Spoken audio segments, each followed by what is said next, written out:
अभी भी पाकिस्तान हाफिज सईद जैसे आतंकवादियों के खिलाफ कार्रवाई नहीं कर रहा है, ना मसूद अजहर के खिलाफ, ना दाऊद इब्राहिम के खिलाफ। जनता मर रही है, लेकिन पाकिस्तान की सरकार अभी भी आतंकवादियों का साथ दे रही है।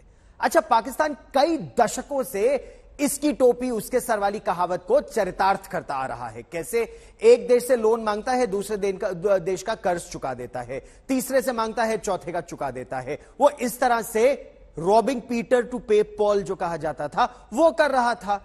लेकिन अब दुनिया ने बोला बस बहुत हुआ, ये जो पाकिस्तान की मक्कारी है अब और नहीं चल सकती। क्यों? क्योंकि पाकिस्तान जिससे पैसा लेता है उसके देश तक में आतंकवाद फैलाता है, चाहे अमेरिका की बात हो, चाहे सऊदी अरब की बात हो। और अब पाकिस्तान बुरी तरह से फंस गया है।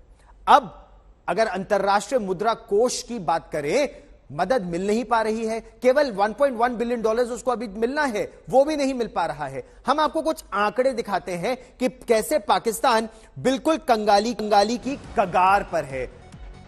आईएमएफ से लगातार गिड़गिड़ा रहा है पाकिस्तान, और यह पहली बार नहीं है। सबसे ज्यादा 23 बार पाकिस्तान इंटरनेशनल मॉनिटरी फंड के सामने जा चुका है हाथ फैलाकर। इस बार तो घुटनों के बल पहुंच गया है, फिर भी बेल आउट पैकेज नहीं मिल पा रहा है। शर्त लगातार बढ़ाई जा रही है, और आईएमएफ भी बिल्कुल सही कह रहा है, हम आपको पैसा देंगे, आप या चीन का कर्ज वापस कर देंगे, या फिर वो पैसा अपनी सेना को दे देंगे जो हथियार खरीदेगी या आतंकवादियों को देगी। तो आप ऐसा नहीं कर सकते, सेना का साइज घटाओ। वो पाकिस्तान में हिम्मत नहीं हो रही सेना को बोलने के लिए अपना साइज घटाओ। विदेशी मुद्रा की कमी लगातार बढ़ती जा रही है, कर्ज बहुत बढ़ रहा है। अच्छा, ऐसे में लोग क्या करते हैं, वो साहूकार के पास चले जाते हैं, और साहूकार बहुत ज्यादा उस पे लोन पे इंटरेस्ट लेता है उनसे। चीन भी वही कर रहा है। चीन ने पाकिस्तान को पैसे तो दिए, मतलब 1.1 अरब डॉलर के बेल आउट की किस्त अगर नहीं बन पा रही, सहमति नहीं बन पा रही, तो पाकिस्तान चीन के पास पहुंच गया। ऐसी परिस्थिति में चीन ने इतना ज्यादा कर्ज पे ब्याज लगाया है कि पाकिस्तान या गिलगिट बाल्टिस्तान का इलाका चीन के नाम कर देगा, या ग्वादर का इलाका चीन के नाम कर देगा।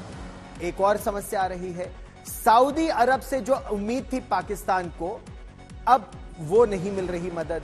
और इसमें एक भूमिका और देशों की भी है, क्योंकि उन्होंने सऊदी अरब को बोल दिया अगर आप पाकिस्तान को पैसा देंगे तो वो आप आतंकवाद को बढ़ावा दे रहे हैं, और यह बात सऊदी अरब भी समझ गया है।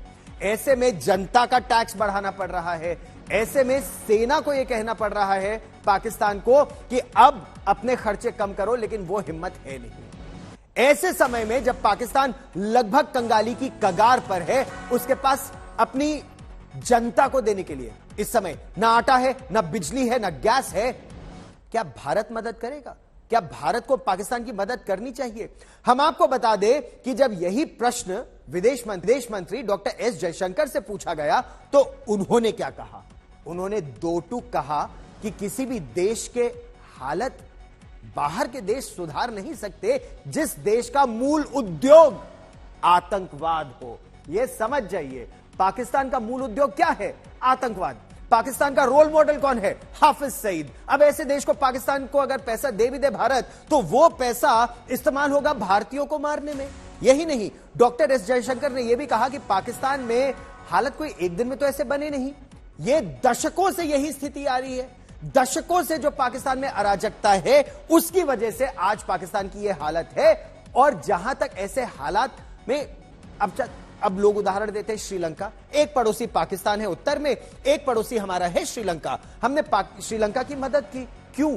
क्योंकि श्रीलंका हमारा मित्र देश है। श्रीलंका के लोगों की और भारत के लोगों के प्रति जो भावना है वो अच्छी है। श्रीलंका हमारे देश में आतंकवादी नहीं भेज रहा है, जिस तरह पाकिस्तान ने 26/11 में 10 आतंकवादी भेजे थे, और अभी भी लगभग 15 वर्ष बाद पाकिस्तान ने कोई कार्रवाई नहीं की है 26/11 के आतंकवादियों के खिलाफ। आप ये सोचे, दाऊद इब्राहिम कासकर अभी भी पाकिस्तान में बैठा है। 1993 में मुंबई में बम धमाके हुए थे, उसमें 257 लोग मारे गए थे, पाकिस्तान ने कोई कार्रवाई नहीं की। दाऊद इब्राहिम अभी भी अरबपति बन के बैठा है पाकिस्तान में।